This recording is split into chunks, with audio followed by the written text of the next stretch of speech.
Hey there, Agile adventurer. Just a quick question.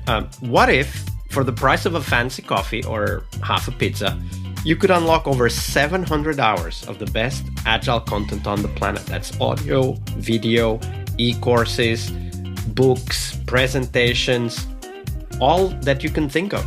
But you can also join live calls with world-class practitioners and hang out in a flame war-free and AI slop-clean Slack with the sharpest minds in the game. Oh, and yes, you get direct access to me, Vasco, your Scrum Master Toolbox podcast. No, this is not a drill. It's the Scrum Master Toolbox membership. And it's your unfair advantage in the Agile world. So if you want to know more, go check out scrummastertoolbox.org/membership. That's scrummastertoolbox.org/membership. And check out all the goodies we have for you. Do it now. But if you're not doing it now, let's listen to the podcast. Hello, everybody. Welcome to our Success Thursday, the big question of the week, this week with Darryl Wright. Hey, Darryl, welcome back. Thanks, Vasco. I'm enjoying doing these. Absolutely. It's been a pleasure to have you here so far, and I'm sure it's going to be a blast from now on. So we'll talk about success in a minute. But before we dive into that, share with us, Darryl, what's your favorite Agile retrospective format and why? Thanks. I love this question. So I'm actually going to be cheeky here and put two in. The first one, because they're in different contexts. So if it's a learning environment, I really love the 4 L's, which is liked, learned, lacked, and longed for. And that's really great for finding, what's going on in a learning environment. And then I have another one, which I love for an operational environment, which is the 3 Little Pigs retro. So this one is asking, what, as a team, what are we really strong at and what are our weaknesses, right? So the 3 Little Pigs, they all build a house. So the house of straw, that's the things we're really weak at. Nothing stands up. We just fall over. And the house of sticks is things we've put structure around, but it doesn't really work. And then the house of bricks is what are we solid on? What can we count on every time? And so they're the 3 Little Pigs. And then you ask, and what's the big bad wolf? The really scary thing, the elephant in the room that nobody wants to talk about? Let's talk about that. So I love this for surfacing those, things that would otherwise just go unspoken that no one ever wants to confront. So I love that one. So they're my 2 favorites. And why I love them is that the 2 things that I've seen make the difference between successful retros that are really valuable uses of people's time. There are 2 things. The first one is vary your formats. Don't just keep using the same format over and over again. I run into teams and they're like, nobody wants to come to the retro because we just keep asking them the same questions over and over again. And they say to us, well, you already asked us that question. I gave you my answer. Why are you asking me again? Right? So don't ask the same questions. Ask different questions. Every new set of questions is like a different lens to look through. It gives you a different perspective and you'll generate fresh insights. So that's the first one, vary your Agile retro formats. If you're ever looking for them and you don't know what to do, just Google Agile retro formats and you'll get dozens and dozens of them, right? You'll never run out. And then the second thing that I see is that retros don't have actions out of them, right? So the best way to make sure no one ever comes up with a suggestion for improvement ever again is for them to see nothing happens, right? I make a suggestion, just goes into the void and there's no action. Well, they're not going to come up with another one next time. But if you take actions that people are actually going to do something different, change the way we work and see, is that better? Those actions will make people want to come to the retro. So they're the 2 reasons why I love those formats. Yeah, and I think the anti-patterns you've mentioned are really worth kind of imprinting into our minds, right? Always pay attention. Are people happy to come to the retro? If not, we need to come up with something because retros are the engine of improvement. In fact, going back to the example you used on Tuesday, I bet that team was not getting any value out of their retros because they were stuck in the same pattern and they weren't doing anything to get out of it. That's right, 100%.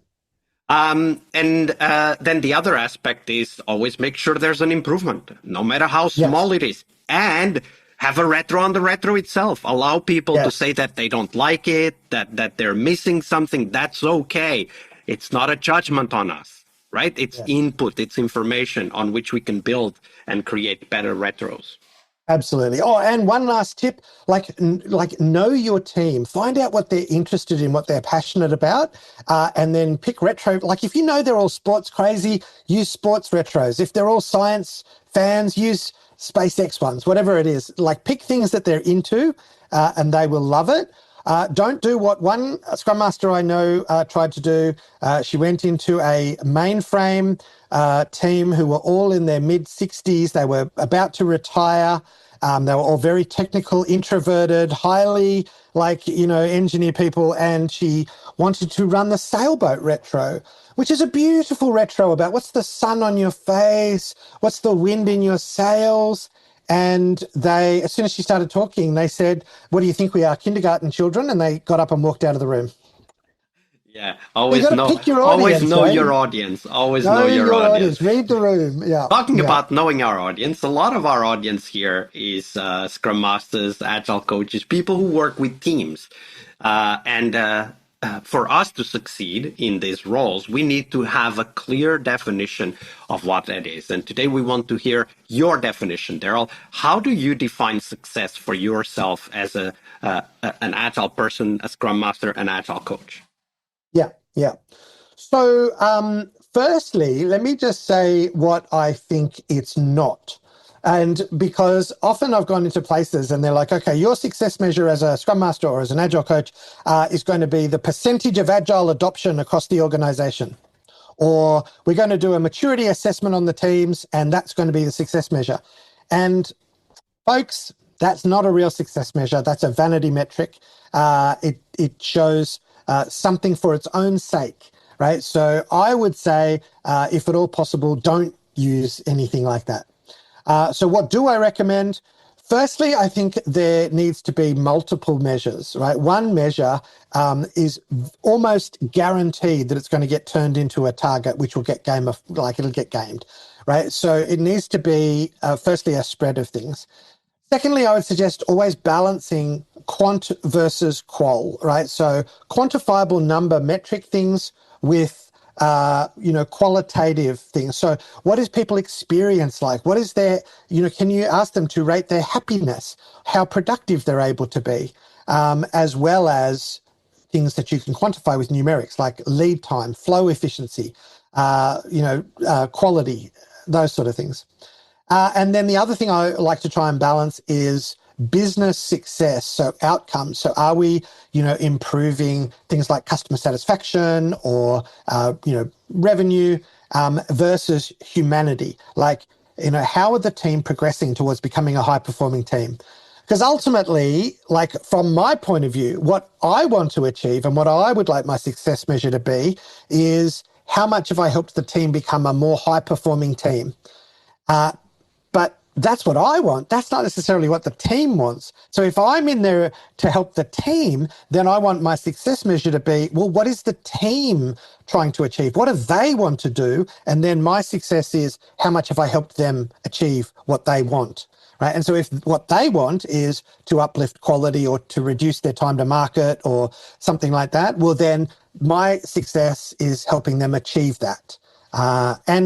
So, often I like to try and negotiate what my success measure is going to be by asking the team or the organization, well, what are you trying to achieve? And so then I can measure how much I'm helping you to do that. That said, if they ask me what my favorite ones are, I would probably say flow efficiency and employee happiness. Like if I could just pick two, it would be those. I like how you phrased it, that it's not about what I want, it's about what the team needs to achieve, and of course also the stakeholders. Yes. One caveat I would put there is that it's very easy for the team and the stakeholders to want things that we already know are going to be destructive for them. Yes. And I have some ideas of what to do in those cases. Like, for example, deliver more story points would be a great example. So what would you do in that case? Let's say you go to a team, you talk about what success means, and everybody says more story points, more story points, more story points. Yes. How would you bring your own knowledge, experience, and perspective to that conversation?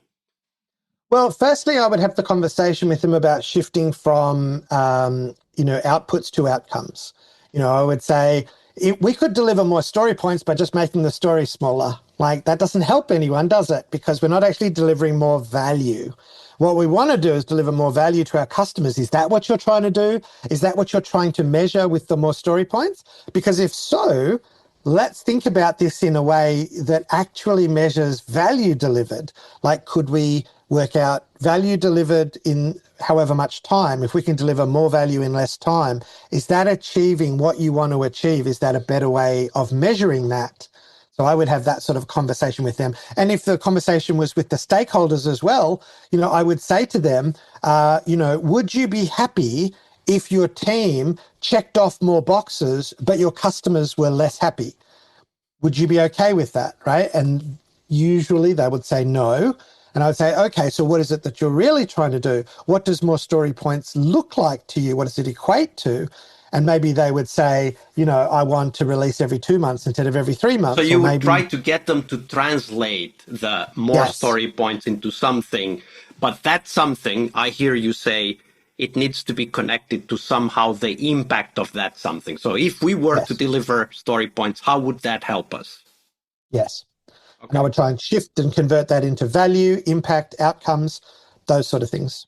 Right. So I'm totally with you on that. And I think that kind of, let's call it that judo move, right? Like take something that people already want and then ask, how would that help us? It kind of frees them to stick to that idea. Yes, we still want that, but then start thinking without dropping the old idea, more story points, start thinking, but what does that mean? Why is that important? What would the impact be? And I think that's a very powerful kind of twist in the conversation that allows them to sit with what they want, but then imagine why that really matters. Yes. And my mission, my purpose in life is to help organizations be not just more successful, but more humane as well. And so I would always be asking, okay, if we want to get, more value out to our customers, but we burn out our teams and they all quit or go off on stress leave, is that really helping us be more successful in the long run? No. Okay, so then what about if we balance by having multiple measures? Can we measure greater value to customers in shorter time and employee engagement, staff happiness, morale levels? Because truly, when we're working well in an agile team, we can be highly productive and highly successful and have high morale at the same time. We don't have to give up one to get the other. We can have both. And it's the same thing as, an organization trying to get increased speed and increased quality, right? They don't want to increase speed at the cost of quality. They don't want to increase quality at the cost of speed. Yeah, the balancing metrics, right? It's not just one. It's never just one metric anyway. That's right. And it's not one at the expense of something else, right? We want both. And this is the same. So yeah, more success and more humane. That's what I'm after. Very good. Thank you for sharing that with us, Darryl. I was going to say, just there's one thing I love about the Better Value, Sooner, Safer, Happier. They have a dashboard for measuring value across all of those different domains. So if you're looking for an example of what might success measures look like, we can make a whole dashboard of it. Check out Sooner, Safer, Happier. And the link is in the show notes. Hey!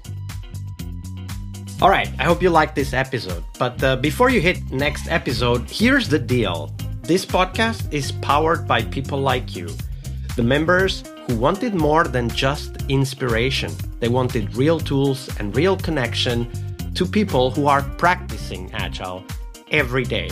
We're talking access to over 700 hours of Agile Gold, CTO level strategy talks, summit keynotes, live workshops, e-courses, deep dive interviews, books, and if you're into no estimates, we got the pioneers of no estimates in those deep dive interviews as well.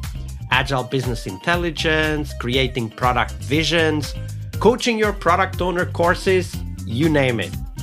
You'll get invites to monthly live Q&As with Agile pioneers and practitioners, plus a private Slack community, which is free of all of that AI slop you see everywhere, and of course, without the flame wars. It's a community of practitioners that want to learn and thrive together. It's the best place to connect with community and learn together. So if this podcast has helped you before, imagine what you will get from this podcast membership. So head on over to scrummastertoolbox.org/membership and join the community that's shaping the future of Agile. And we have so much for you. So check out all the details at scrummastertoolbox.org/membership, because listening is great, it's important, but doing it together, that's next level. I'll see you in the community Slack. We really hope you liked our show. And if you did, why not rate this podcast on Stitcher or iTunes? Share this podcast and let other Scrum Masters know about this valuable resource for their work. Remember that sharing is caring.